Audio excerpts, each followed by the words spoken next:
I think most of us have that one cartoon. The show that lives rent-free in your head that you probably spend way too much time thinking about at 2 a.m. on a Tuesday night for no good reason. Maybe it was Tom and Jerry, maybe Scooby-Doo, maybe Avatar. But for a certain generation, actually scratch that, for a lot of people even today, it's He-Man. And honestly, what's not to love? Shirtless muscle men, magic swords, lasers, an iconic evil cackle from that dastardly Skeletor. It's just pure, unfiltered 1980s chaos in the best possible way.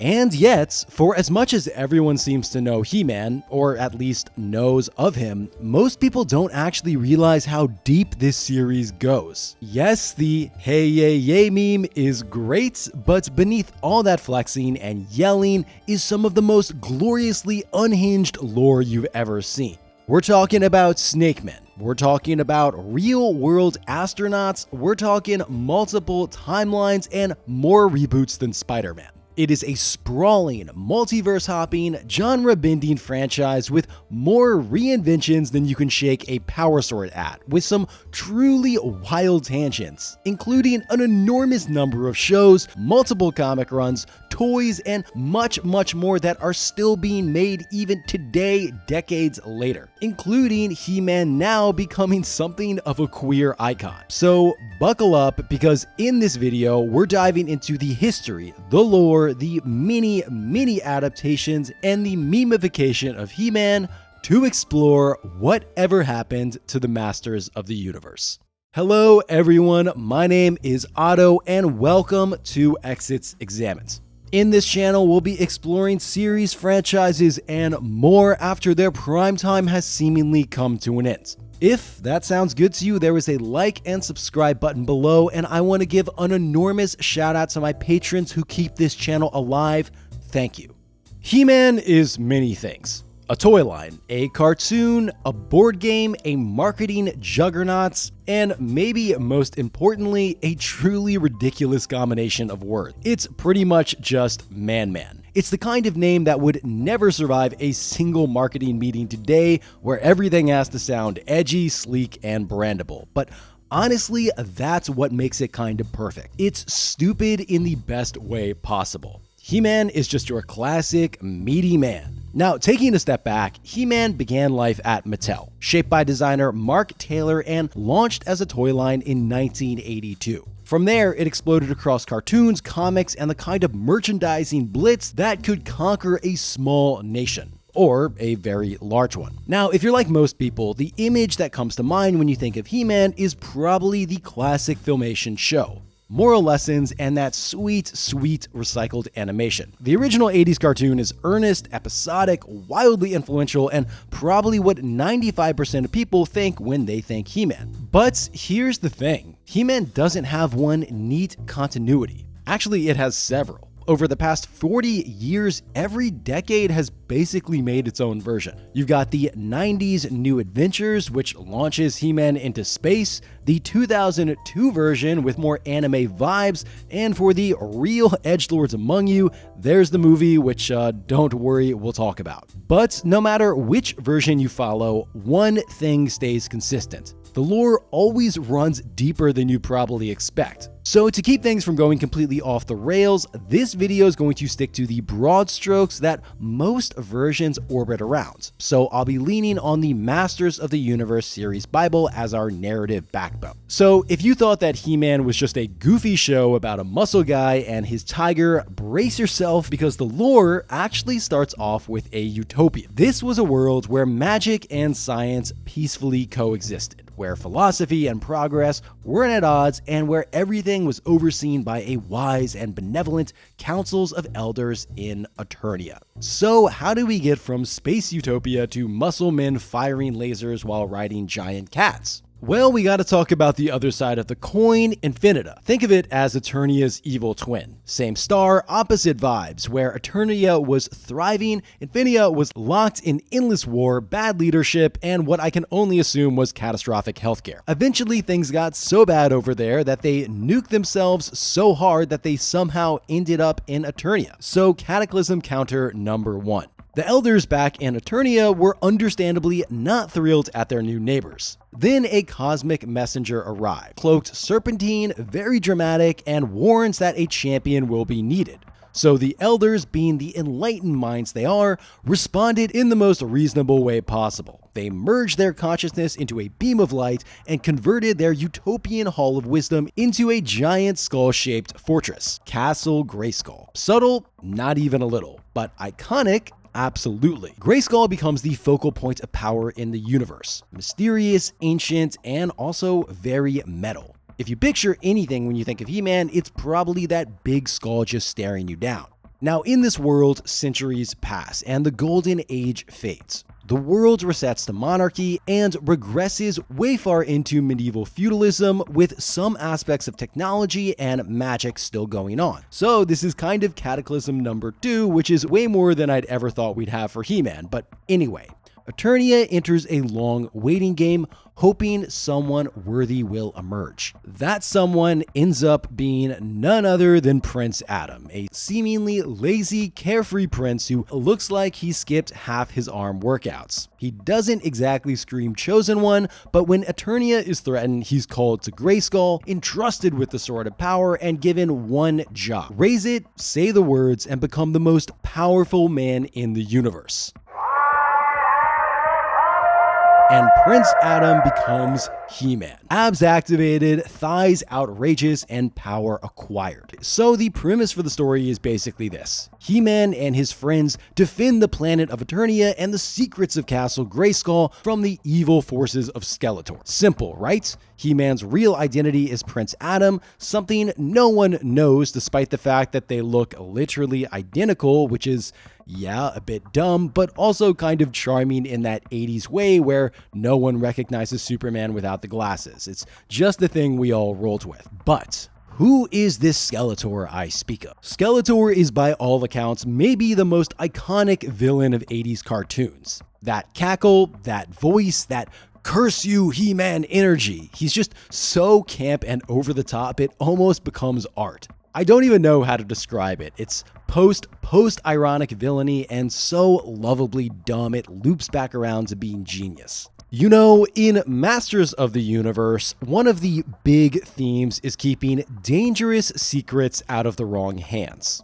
Skeletor's after the secrets of Castle Grayskull. But in our world, it probably wouldn't be magic he's after, rather your personal data.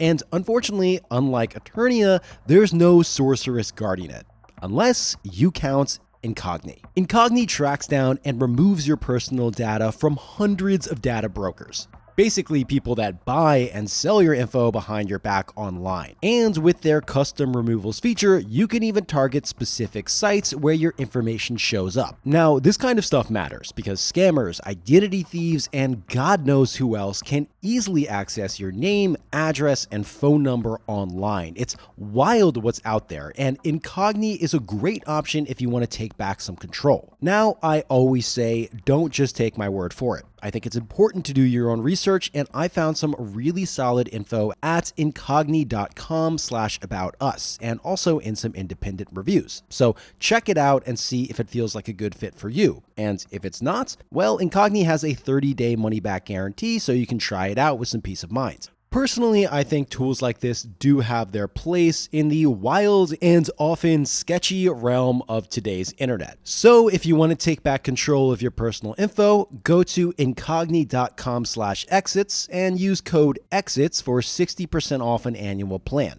That's incogni.com/exits. All right, now back to He-Man. Now, lore-wise, Skeletor's origins have changed a bunch over the years, and he actually originally was way darker and scarier. He started actually as an evil demon from another dimension, but he's gone through multiple iterations, and in one they introduced Hordak as his former teacher, and eventually the 2002 reboot gave us the whole Skeletor was once Keldor, the brother of King Randor thing, which added some family drama spice. And yes, over the year, the show escalates beyond just He-Man vs. Skeletor. There's Hordak, Snake Men, Horde Prime, and even times where Skeletor and He-Man have to team up. It all leads to some surprisingly interesting and nuanced dynamics. But the lore goes deeper than that, because almost Everything in He-Man has a surprisingly rich backstory. Even things as seemingly one-note like Snake Mountain, Skeletor's villainous lair, was canonically once a real snake god turned into a mountain, and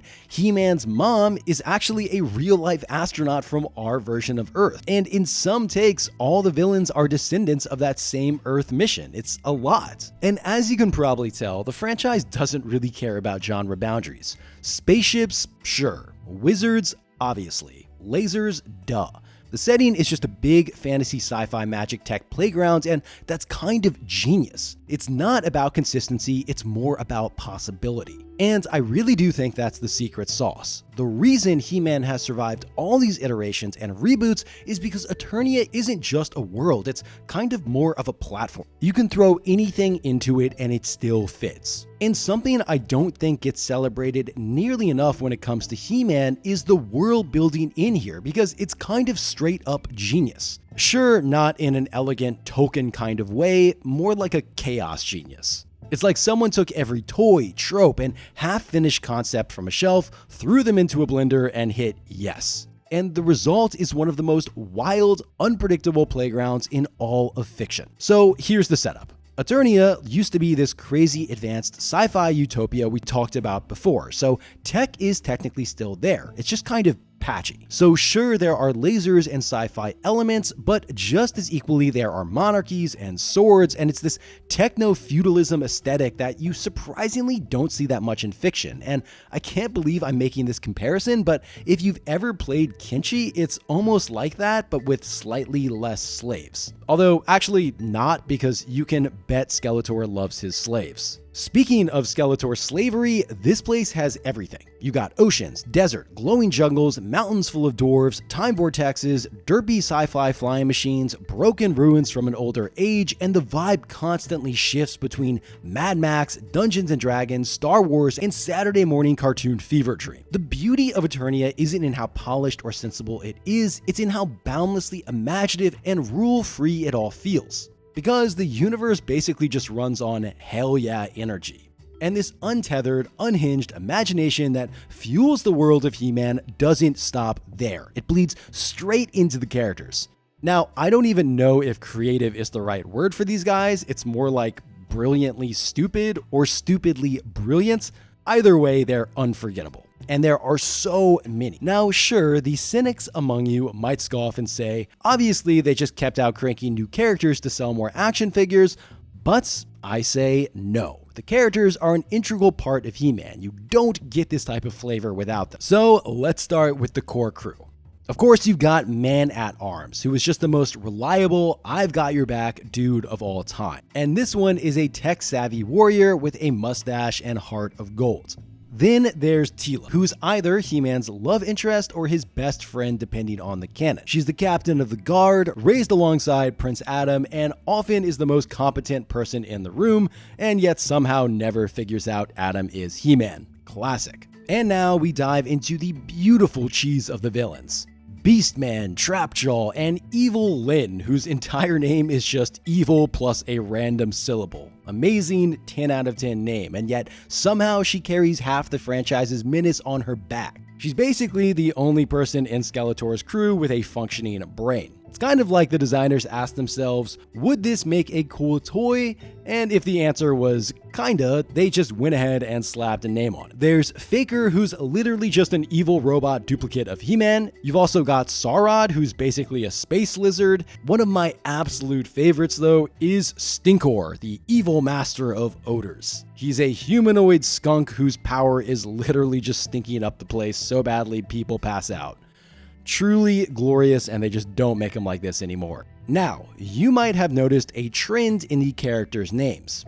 He-Man, Beastman, Man-at-Arms, Merman. It's basically a parade of mans. And when you combine that with all the bare chest, oiled muscles, loincloths, well, maybe it's no wonder that over the years, He-Man has become none other than a full-on gay icon. Culture critics have written about it, queer blogs and forums have dissected it to death, and once you start looking for it, it kind of is everywhere. The whole Prince Adam not telling his parents he's He-Man, yeah, a lot of people see that as a closet allegory. and his powers are literally called fabulous even in the intro of the show. Then there's Skeletor, which some people have hilariously pointed to him and He-Man being obsessed with each other and not in the arch nemesis type of way. And of course, we cannot forget about the character named Fisto. I'm not saying anything, we're not gonna unpack that, I'm just saying Fisto is a character, read into that however you see fit. And of course, to top it all off, the remix of He-Man singing What's Going On basically made this queerness canon in meme form. Intentional or not, it is interesting because He-Man's biggest inspiration was pretty obviously Conan the Barbarian, who, despite the loincloths, has never really been read as queer. But somewhere between the sheer hyper-masculinity, the transformation fantasies, the secret identities, and the fabulous outfits, maybe it was only a matter of time. And speaking of Conan, it doesn't take a genius to see the similarities between him and He-Man. So much so that many people have rumored that Masters of the Universe started out as a Conan the Barbarian toy line. Supposedly, Mattel saw how bloody and R-rated the 1982 Conan movie turned out and went, no, we can't sell this to children, and pivoted to He-Man instead. Now, true or not, was Conan an influence? Oh, absolutely. And not just Conan. The real secret sauce was Frank Frazetta. That man's art is basically a genre unto itself. Muscled warriors, rippling thighs, women draped in silk and danger, everything soaked in magic and testosterone. Even their marketing teams used Frazetta-style imagery during product testing. So yeah, He-Man is very much cut from the same loincloth, if you will. Now, speaking of marketing teams, we can't talk about He-Man without talking about its history as a toy, because keep in mind, all of this lore, world building, and characters were essentially made just to sell toys. Now, the story of He-Man isn't some masterclass in strategic brand building. It's not carefully planned marketing genius, it's more like a bunch of people throwing spaghetti at the wall, only the spaghetti was swords, lasers, and loincloths, and somehow creating a billion-dollar icon. So let's set the stage. By the late 70s, Mattel was already killing it in the toy space. Barbie ruled, Hot Wheels were printing money. Then along came George Lucas, and he offered Mattel the rights to Star Wars toys, and Mattel passed. Movie tie-in toys weren't a proven market yet, and Mattel just didn't see the vision. So Kenner swooped in, made history and a ton of money on the Star Wars toys, and you can bet that Mattel felt that one. And they scrambled to chase the hype with everything from Clash of the Titans to Battlestar Galactica, but nothing stuck. So finally, Mattel said, screw it, let's just make our own Star Wars. How hard could it possibly be? And the first step was research. They brought in a bunch of kids, ages 5 to 10, and asked what kind of heroes they wanted to play with. And again, one word kept coming up: power. And that feedback directly inspired He-Man's now iconic phrase, "I have the power." Actually, later on, some people at Mattel admitted that they felt kind of weird about how effective that line actually was, like they'd accidentally unlocked some kind of childhood brain hack. But it's still awesome, right? So you can't even be that mad about it. Anyway, going back to the timeline, from there they tested everything. Military themes, sci-fi, space marines, fantasy, and the verdict is no surprise, kids loved barbarians. But existing ones like Conan were too violent and adult, like we talked about before. So Mattel decided to build their own. And the early concepts were amazing. There was this one dude whose head was literally a bullet, kind of Boba Fett vibes. There was also Tankhead, a military-themed hero who, you guessed it, had a tank for a head. And it's no wonder that neither of these were made, but also kind of a shame and makes you wonder what could have been. Anyway, eventually the Barbarian prototype won out, and designer Mark Taylor was the guy who defined He-Man's look, and his fingerprints are all over the visuals, from Skeletor, who was inspired by a creepy carnival ride, and of course, throughout it all, physique was everything. Now, would it be fair to say that Mark Taylor was the sole creator of He-Man? Well, not really. He definitely shaped the visual style, sure, but He-Man was a full-blown team effort. A strange corporate stew of designers, marketers, and executives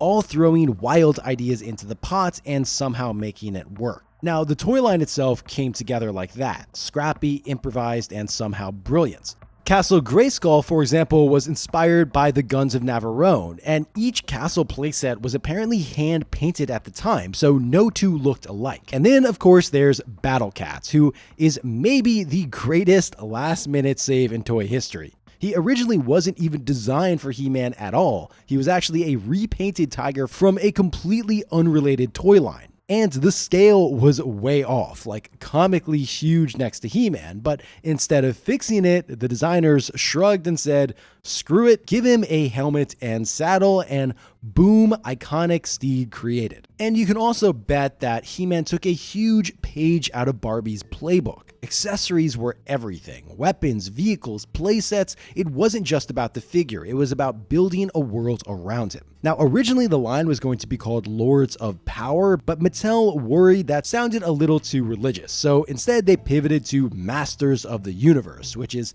honestly an even more ridiculous name and somehow even more perfect. But here is the interesting part. A lot of the toys came before the story, and this just goes to show how off the cuff they were really going with all of this.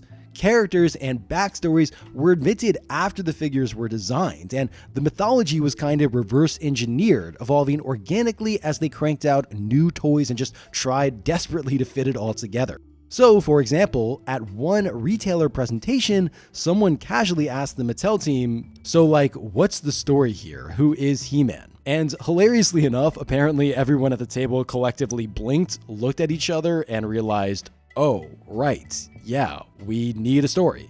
And by all accounts, again, hilariously enough, Mark Taylor just started improvising, claiming on the spot that, of course, a comic series would be launching alongside the toys, which was completely not true. But to back it up, they commissioned a run of mini comics to be packed in with the figures.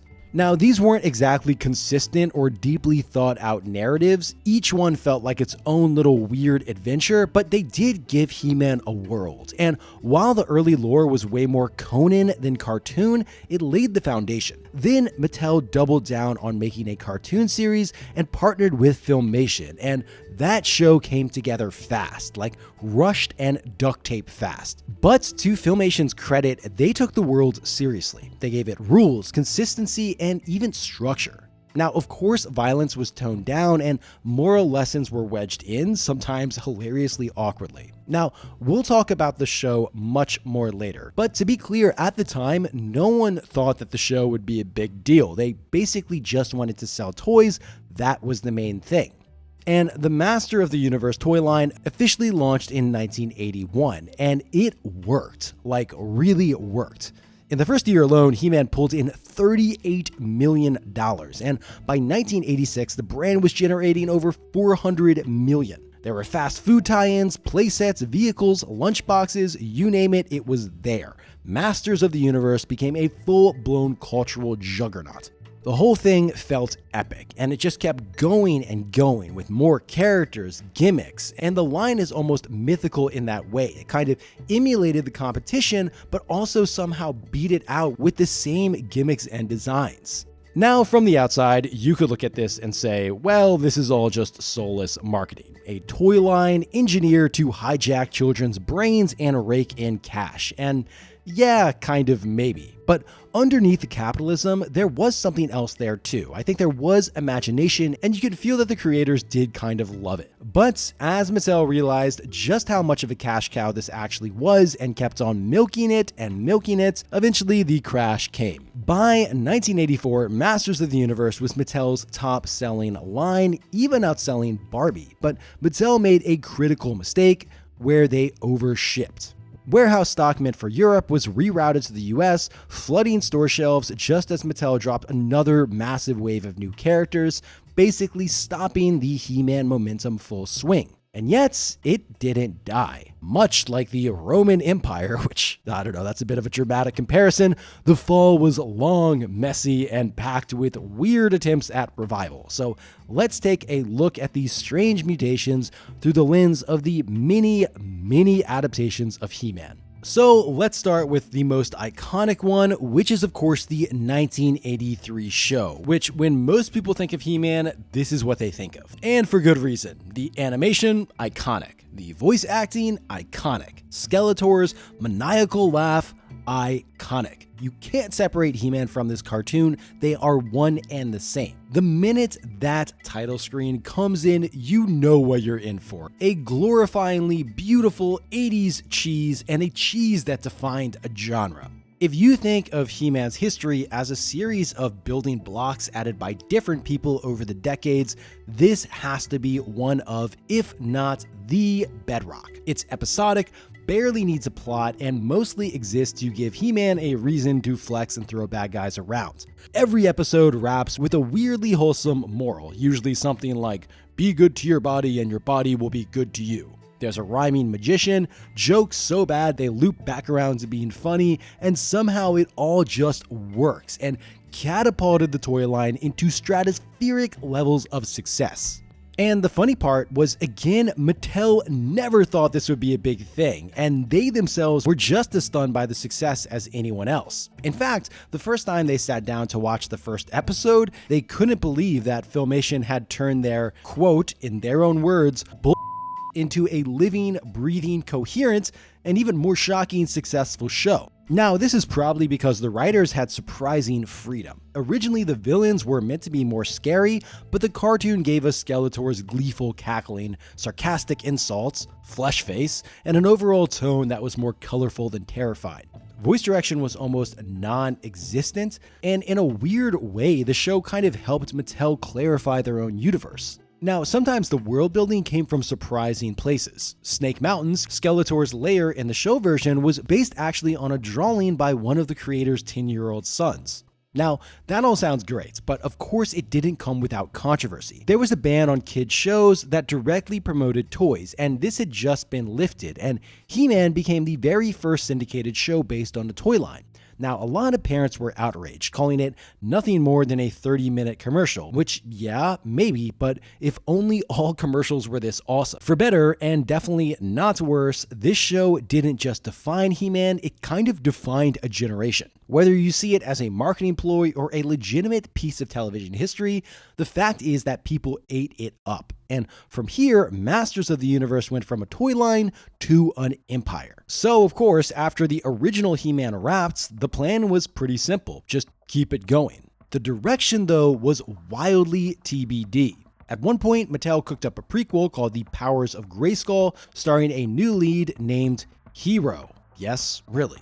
But instead, we got the New Adventures of He-Man, originally pitched as a direct sequel, which was He-Man in Space. Mattel rebranded him with pants and launched him to the planet Primus to fight evil mutants. Skeletor tagged along, now somehow even more ridiculous, less dark sorcerer, more greasy used car salesman, and the tone shift was jarring. It has to be said, the character designs felt a bit bland, and also He-Man revealed his identity to his parents in the first episode for some reason. Now, while a lot of fans understandably mostly try to forget this era ever happened, it actually ran for 4 seasons, which is twice as long as the 2002 reboot, so credit where it's due, New Adventures might have missed the mark, but it didn't go quietly, and to be fair, it does have some fans to this day. So after New Adventures fizzled out, that was it for a while, a full decade of silence. But by the early 2000s, Mattel decided it was time for a comeback. Toys were relaunched,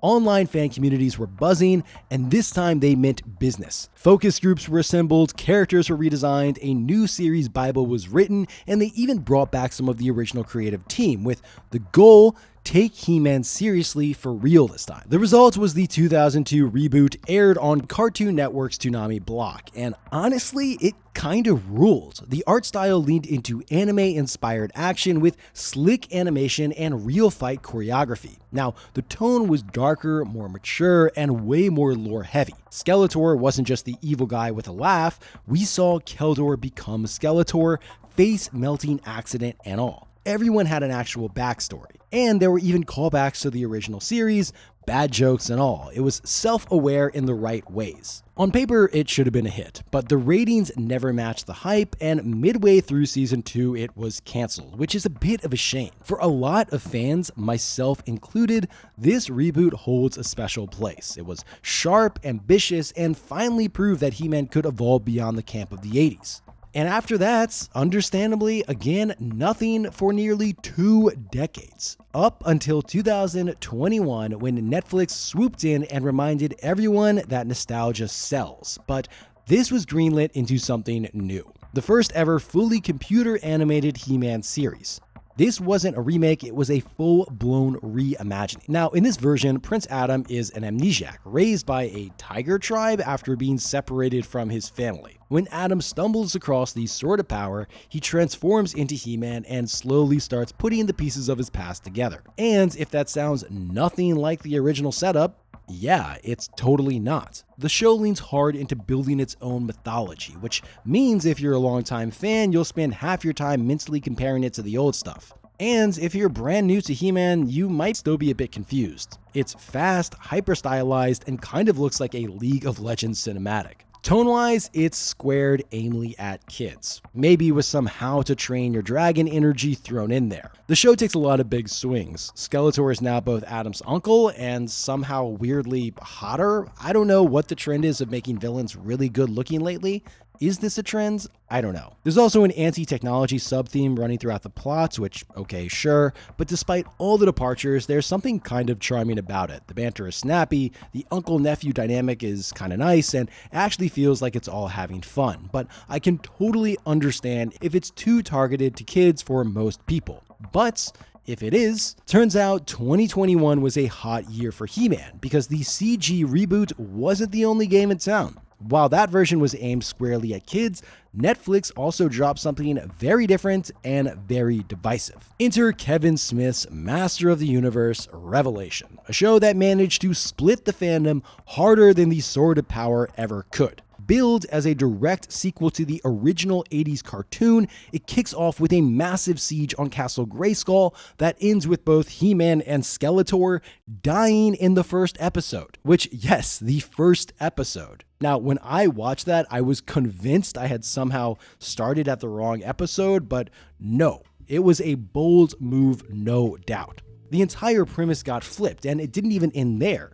So instead of focusing on He-Man, the focus shifted to Teela, and what followed was a dark, emotional, lore-heavy arc filled with complex character developments and existential stakes. And if that doesn't sound like He-Man to you, yeah, you are not alone. Now, while some fans appreciated the effort to deepen the mythology and let said characters like Evil Lyn shine, others were understandably not thrilled. The show was review-bombed hard, with complaints that it wasn't really about He-Man, and honestly, that's a good point. Ultimately, it alienated a huge chunk of the audience who just wanted to watch He-Man punch Skeletor in the face. Is it that hard to get? I mean, come on. But to be fair, the show did eventually bring He-Man and Skeletor back. And on the plus side, there is a lot of gorgeous animation and an all-star voice cast. And then came the sequel, Masters of the Universe Revolution, in 2024. And this was kind of a 180 tonally, probably due to all the fan backlash of the original. Gone were these slow burns and detours, and this time the story dialed up the classic Masters of the Universe chaos. Skeletor gets a tech upgrade, Hordak finally shows up, and the gang's all back together for one big magical space punching finale. It was louder and more lighthearted, and for a lot of fans, it was exactly what they wanted all along. Now, taken together, the two series form a kind of tonal whiplash, and depending on who you ask, the pivot either saved the whole experiment or came just a little too late, and the whole thing just ends up feeling a bit too bad and feels like a bit of a missed opportunity to bring He-Man back into the limelight. So if that all sounds a bit too depressing for you, let's take a step back in time. Because with all the shows, you'd think there'd be a ton of He-Man movies, and you, my friend, would be absolutely right. Except, surprisingly, there aren't as many as you might expect. Now, things kicked off in 1985 with The Secret of the Sword, an animated movie that introduced the world to She-Ra, and officially expanded the Masters of the Universe, universe? Anyway, Mattel had been shocked to discover that a huge chunk of the Master of the Universe toy sales was coming from girls, despite the line being aggressively marketed to boys. Even the original cartoon had pulled in a mixed-gender audience, proving that there was a massive untapped market here. So Mattel did the obvious thing. They made a spin-off show called She-Ra. Now, I can't get into She-Ra in depth, she deserves her own video, but the Secret of the Sword movie introduced her and recontextualized and condensed key lore threads from the original show, introducing Princess Adora, aka She-Ra, as He-Man's long-lost twin sister, and establishing her connection to the rebellion on Eternia. It also set up a dynamic between Skeletor and Hordak, a rivalry that would ripple through later adaptations. Also, I just want to take a second to appreciate Bo, the mustached man with a heart on his chest. Chef's kiss on design for this one in a series with some already incredible character designs. Anyway, tone-wise, the movie had that same campy, colorful, and wonderfully weird vibe as the original He-Man series, and by the way, Hordak turns into a rocket at one point, because of course he does. But wait, 1985 wasn't done with He-Man yet, because alongside The Secret of the Sword, we also got one of the most gloriously unhinged pieces of content in the entire franchise, the He-Man and She-Ra Christmas Special, and honestly, it is a masterpiece of festive chaos. The plot is somehow even more ridiculous than usual. Not only do we get the standard Eternia, Etheria crossover crew, but they throw in abducted Earth children, a robot puppy type thing, and a giant entity named Horde Prime, who's apparently even worse than Skeletor and Hordak. It basically just rules. Set during He-Man and She-Ra's birthday, which is apparently now a shared holiday, the special finds a way to introduce Christmas to Eternia because why not? And Skeletor, in a true holiday miracle, ends up protecting some children. And turns out he might be redeemable after all, with some incredible quotes. "I don't like to feel good. I like to feel evil." Sorry, it's just classic stuff. And yes, He-Man wears a Santa Claus outfit. Look, if you haven't seen this, it deserves a spot in your annual holiday rotation. It's absurd in all the best way possibles and an overall fever dream. It's peak golden era He-Man, goofy, charming, and somehow completely sincere beneath all the lasers and Christmas glitter. Then we got 1987's Masters of the Universe. This was supposed to save the franchise, but ended up being more of a final nail in the coffin. And yet for all of its flaws, and there are many, I can't bring myself to fully hate it. There's just something insanely charming about the whole mess. The vibe is a glorious mashup of Star Wars, Conan, and Back to the Future, and the costumes are peak 1980s cheese. He-Man, played by a very shirtless Dolph Lundgren, aka Discount Schwarzenegger, ends up blasting bad guys with lasers behind amps. Skeletor, meanwhile, is weirdly great and actually maybe one of the most terrifying incarnations in full skull face mode, with a dramatic flair that honestly kind of carries the whole thing. Cringer, not even mentioned, which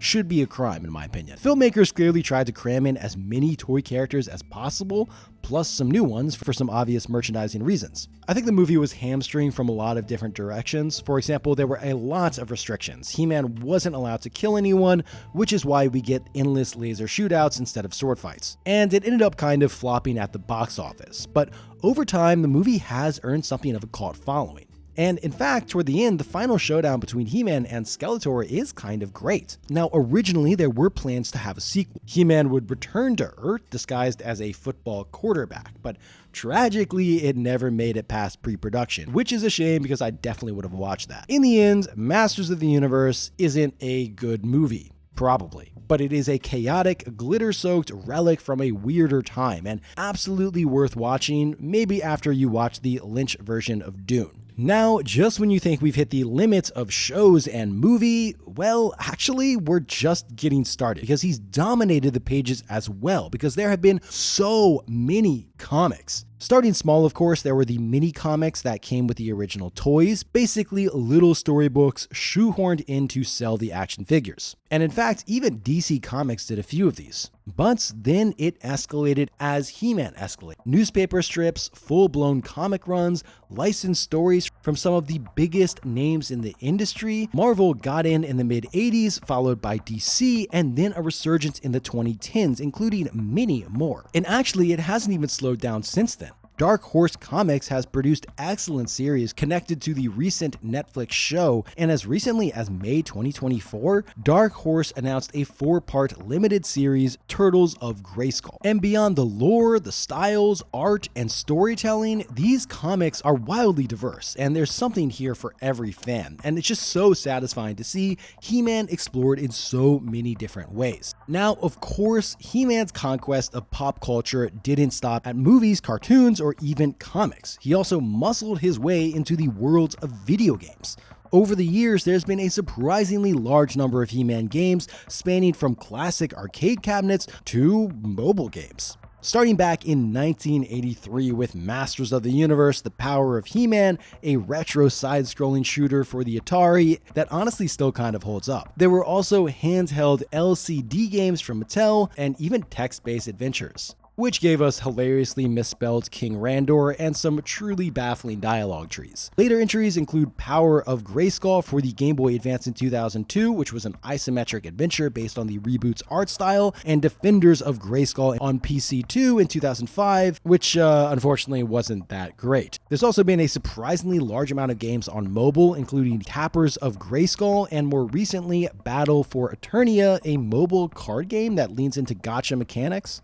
But He-Man has shown up everywhere, even in random cameos, from Mugen builds to tower defense games, because the man simply refuses to die. And yet, there's never been that one true definitive He-Man game. Maybe something like an Arkham-style, open-world, ride Battle Cat through glowing jungle while fighting Snake Men kind of game. Hopefully one day we'll get it, because it's just so ripe for a modern game. But again, all of this is just scratching the surface. Board games, puzzles, and yes, even He-Man toothpaste toppers is too much to even mention, and we'd be here all day if I tried. But some standout bonus mentions include He-Man New Legend audiobook, which has some amazing music, and some of the more recent board games like Clash for Eternia in 2023, Fields of Eternia in 2022, and a new TTRPG style game, Battlegrounds, also in 2022, which looks like a perfect fit if you're into something like Warhammer. And beyond all of that, there is everything else you could possibly imagine, from stamps, puzzles, shirts, clip-ons, party invitations, posters, the whole shebang.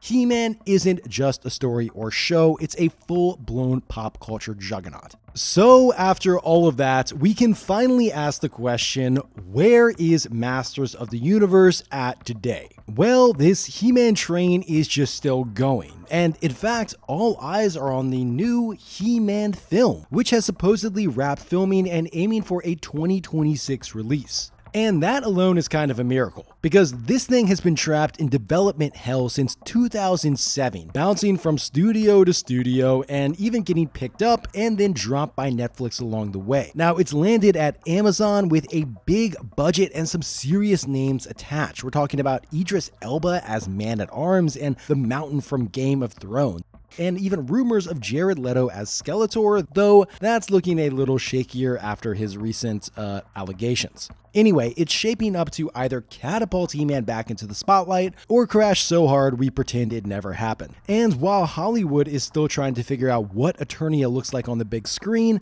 other media keeps on rolling out. Dark Horse is still putting out the comics, but in a bigger sense, the franchise is still stuck on the same question it's wrestled with since the beginning.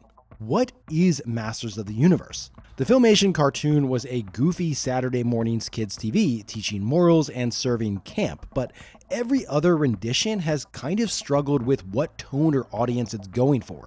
Is this a kids franchise or an adult fantasy, a nostalgia trip, or just a toy line with some stories stapled on? And that's why this 2026 movie feels so pivotal. For better or worse, it's going to set the tone for what He-Man is in the modern era. And if it works, we might be talking about a true revival. Regardless of the movie and comics, you can bet that the toys are still a thing. In fact, if you so desired, you could go onto Mattel's website right this very second and buy some He-Man action toys in all their glory, complete with accessories to boot. Now, if you're more of a vintage He-Man fan, there are plenty of amazing sites out there that sell all of the most rare and off-the-wall He-Man products you can imagine, like MotoVintageVariants.com, which has some incredible battle armor version of He-Man, basically this this strange version where he had damage indicators, and as the chest is struck, the emblem changes from undamaged to 1 slash to 2 slashes. It's just a fun gimmick. But anyway, for all the ups and downs of He-Man,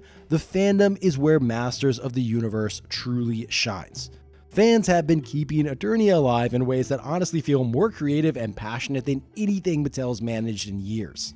Case in point, there are collectors from every part of the world, and it's incredible to see all the insanely detailed collections out there. Or take the He-Man and She-Ra fan-made game, for example, which I'll link below. It's built in the same style as the original cartoons, and I'm not exaggerating when I say it might be one of the most detailed and impressive fan projects I've ever seen. And it also hasn't been the only labor of love. There's been Fall of Grayskull in 2015, which is a fan-made film available on YouTube, which just nails the whole He-Man cheese vibe 100%. And then there's the internet's daily flood of love. On Reddit, you'll see everything from gorgeous fan art in every style imaginable, to nostalgia bomb photos of people's childhood collections, to full-blown cosplay. YouTube is no slouch either. There are entire channels dedicated to lore dives, toy retrospectives, and deep explorations of Eternia's weirdest corners. There's also a ton of long-standing fan sites, chief among them probably the Battle Ram blog, which was a hugely helpful resource for this video and He-Man World. It's all wholesome, weird, and passionate, and proves the point that even if the franchise itself has wobbled between identities, the fandom never stopped knowing exactly why it loved He-Man. So where does that leave us? He-Man is, weirdly enough, still surprisingly a big chunk of the cultural zeitgeist. Whether it's from memes, retro toy collecting, or just kind of expectations we have for the whole sword and sorcery meets sci-fi genre, the fingerprints of Masters of the Universe are everywhere if you start looking for them. So yeah, the franchise has stumbled, it's soared, it's reinvented itself more times than Skeletor has tried to take over Grayskull, but through it all, the core idea is still there. A ridiculous, colorful, wonderful world where heroes and villains clash in the most over-the-top way possible. And if the upcoming film really does hit the way fans are hoping, we might just see He-Man rise back into the mainstream once again. Until then, remember, by the power of Grayskull, you have the power. Thank you so much for watching. I really appreciate all the support, and I want to give a special shout out to my patrons. You are my Sword of Power, my Battle Cat, my Castle Grayskull, all rolled into one. If you want to find out more ways to support me, you can check out my Patreon link below, where you can get access to things like the channel's Discord, and soon, and I do mean soon this time, I will be rolling out some Patreon exclusive videos on my channel. As always, if you ever have any suggestions about what you want me to cover next, please drop a comment. It's always been fascinating to hear what you guys have to say. Anyway, thanks so much again. I hope you have a great day, and I'll see you next time. Bye.